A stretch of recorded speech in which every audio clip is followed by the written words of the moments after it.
Hello dear students, welcome to third part of the video NCERT exercise solution of atomic structure। तो NCERT exercise solution के अंदर मैंने आपको 55 तक question करवा दिए थे। अब जो मैं क्वेश्चन आपको करवा रहा हूँ वो है 56।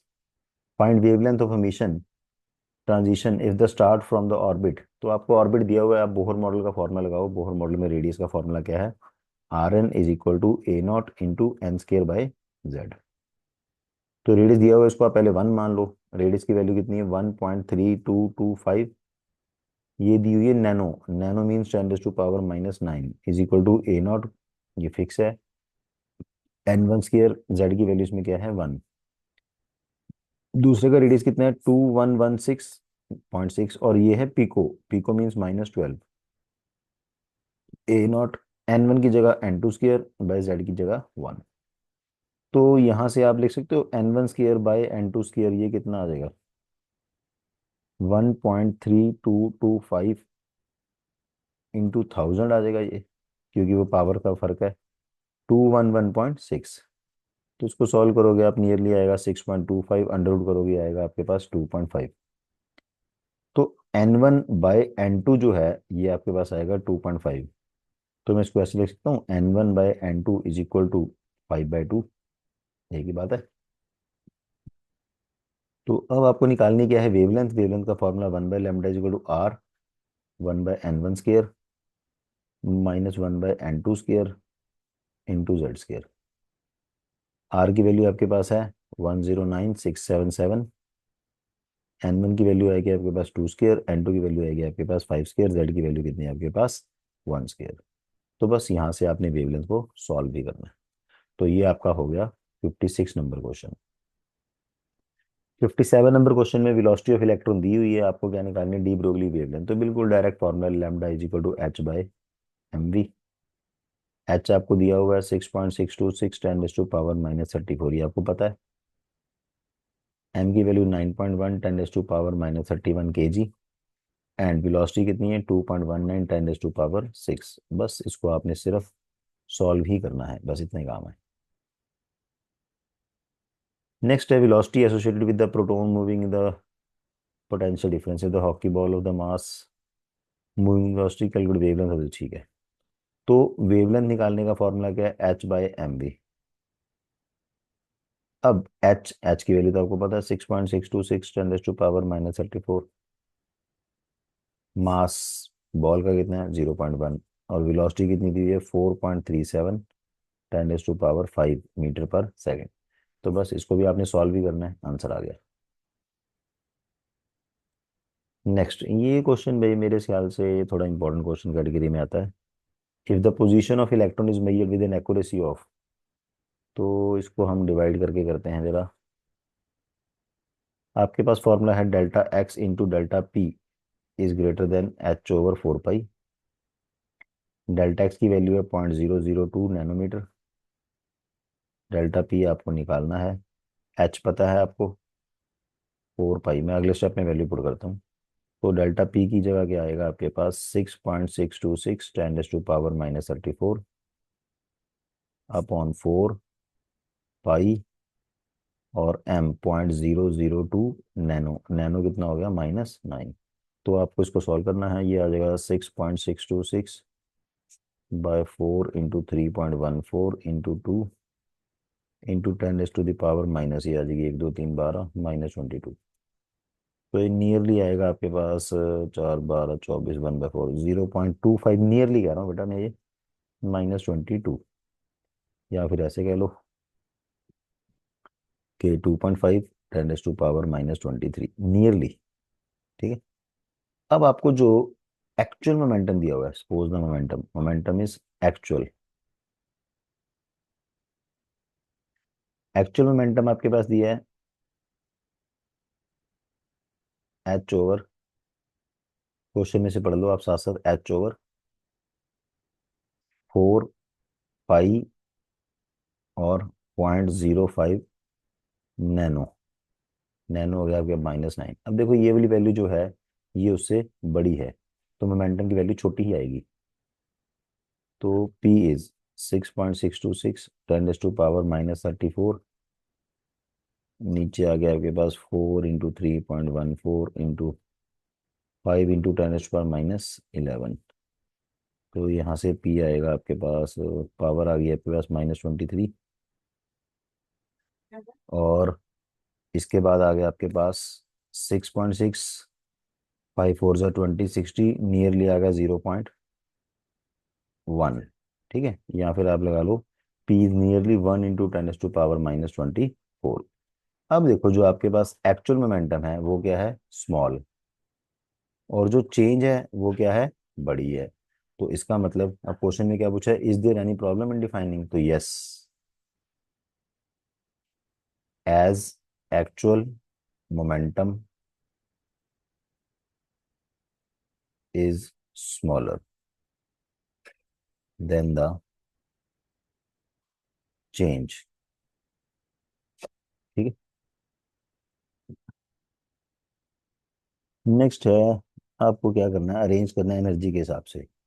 एनर्जी के हिसाब से पहले मैं आपको एक रूल बता दूं, आपके पास रूल है N+L रूल। रूल क्या है, more N+L value, more is energy. दूसरा, if N+L comes out to be same, फिर क्या देखेंगे, then more N value, more is energy. तो आपको पहले में देखना है N+L। N+L हो गया आपका 4 + 2 मीन्स 6। दूसरे में 3 + 2 इज 5। तीसरे में 4 + 1 इज 5। चौथे में 3 + 2 इज 5। पांचवे में 3 + 1 इज 4। और छठवें में 4 + 1 इज 5। तो इसमें देखो, जो फर्स्ट है उसकी एनर्जी तो सबसे ज्यादा होगी, और जो फिफ्थ है उसकी एनर्जी सबसे कम होगी। अब आपके पास N+L वैल्यू 5 वाले ही चार हो गए, ये हो गया, एक ये, एक ये, एक ये और एक ये। तो अब इन चारों की एनर्जी क्या होनी चाहिए, सेम वैसे तो, पर अब आप इसमें क्या देखेंगे, एन वैल्यू।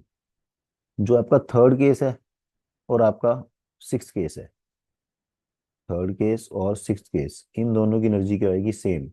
क्योंकि इन दोनों के लिए एन की वैल्यू 4 है। अगर N+L वैल्यू सेम है, then more N value more is energy. तो 1 की एनर्जी सबसे बड़ी है, 3 और 6 की इक्वल है। 3 और 6 की ज्यादा है किससे, जो बाकी के दो बचे, सेकंड वाला और मेरे ख्याल से बच गया फोर्थ वाला। ठीक है, क्योंकि इन दोनों के लिए एन की वैल्यू क्या है, 3। और 2 4 की एनर्जी किससे ज्यादा है, 5 से। तो ये पूरा अरेंज हो गया। सो फिर से एक बार ये रूल पढ़ दो, इसी के बेस पे पूरा आंसर है। N+L वैल्यू ज्यादा, एनर्जी ज्यादा। अगर N+L वैल्यू सेम है, then we will see n value, जिसकी एन वैल्यू ज्यादा उसकी एनर्जी ज्यादा। तो नेक्स्ट क्वेश्चन देखो, 63rd, ब्रोमीन पोजेस 35 इलेक्ट्रॉन्स।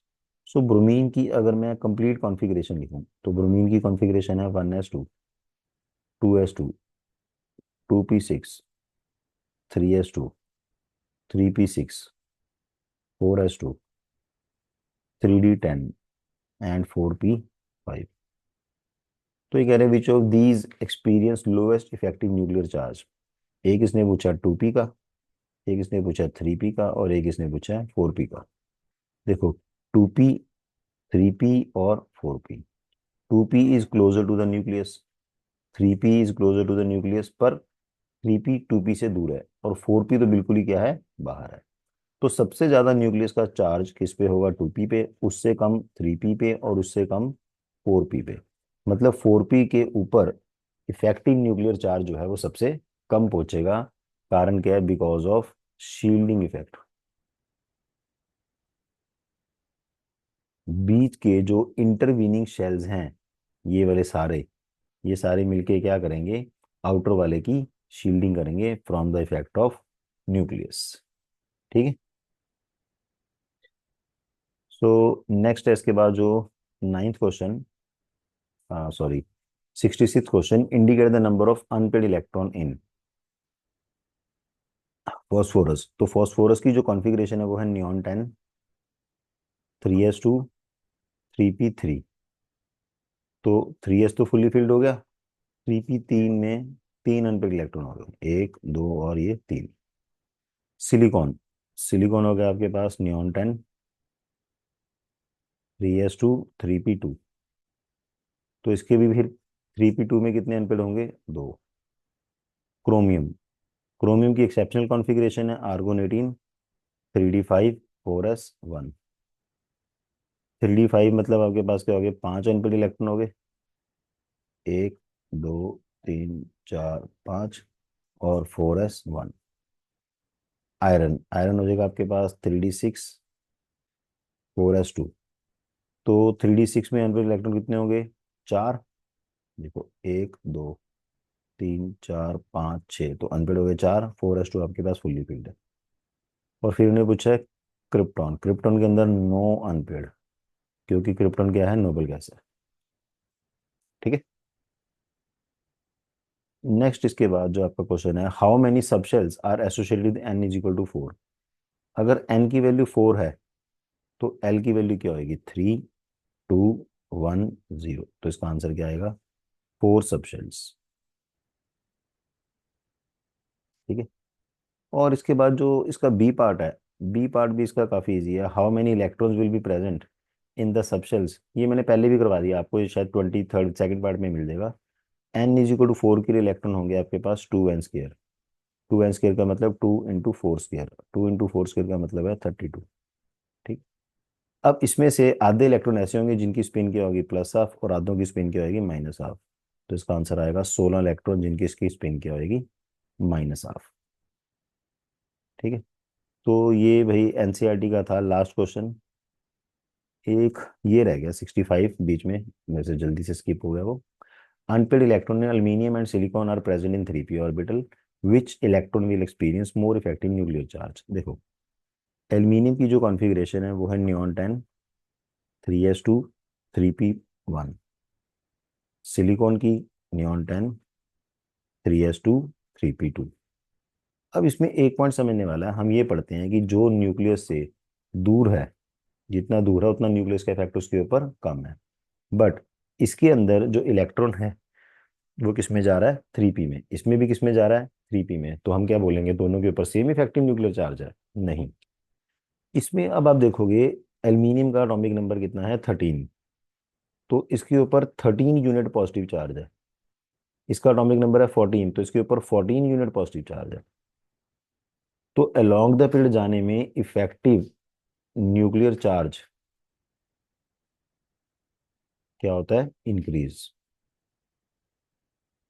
तो इसका मतलब सिलिकॉन का इलेक्ट्रॉन चाहे सेम p ऑर्बिटल में जा रहा है, फिर भी एल्यूमिनियम का जो इलेक्ट्रॉन है उसके ऊपर क्या होगी आपके पास, ज्यादा इफेक्टिव न्यूक्लियर चार्ज, मतलब it will experience more effective nuclear charge.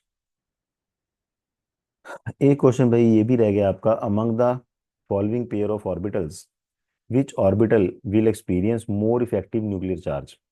तो ये चलो जगह की सेटिंग थोड़ी सी कम है, मैं यहीं से कर देता हूँ इसी जगह पे लाइन लगा के। क्वेश्चन नीचे है, वन 2s और 3s, 2s और 3s में से न्यूक्लियस के पास कौन होगा, 2s।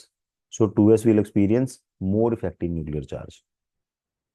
दूसरा है, इसमें भाई ये जो अपनी फोटो आ रही है, तो एक मिनट में बुक से क्वेश्चन बता दूं आपको। दूसरा पार्ट है इसका 4d एंड 4f। 4d और 4f में से न्यूक्लियस के पास कौन है, 4d, क्योंकि इसकी n+l वैल्यू कितनी है देखो, 4 + 2 दैट इज 6। इसकी n प्लस कितनी है, 4 + 3 दैट इज 7। तो जिसकी एनर्जी कम है वो न्यूक्लियस की क्या होएगा, पास। तो 4d will experience greater effective nuclear charge. तीसरा पार्ट है इसका 3d और 3p। तो 3d के लिए हो जाएगा 3 + 2 मीन्स 5, 3 + 1 मीन्स 4। इसकी n+ वैल्यू कम है, मतलब इसकी एनर्जी कम है, तो ये न्यूक्लियस के पास है। अगर ये न्यूक्लियस के पास है then 3p will experience more effective nuclear charge. तो इसके साथ ही भाई मेरे को लगता है, फिर भी मैं एक बार चेक कर लेता हूँ, सारे क्वेश्चन मुझे लगता है हो गए हैं। अगर कोई भी रह गया है क्वेश्चन और आपको कोई डाउट आता है किसी भी क्वेश्चन के अंदर, तो आप मेरे को भेज सकते हो, मैं आपको उसका सॉल्यूशन भेज दूंगा। और भी आपको कोई भी डाउट है तो आप मुझे अपने वीडियो पे कमेंट करके बता सकते हो। Thank you.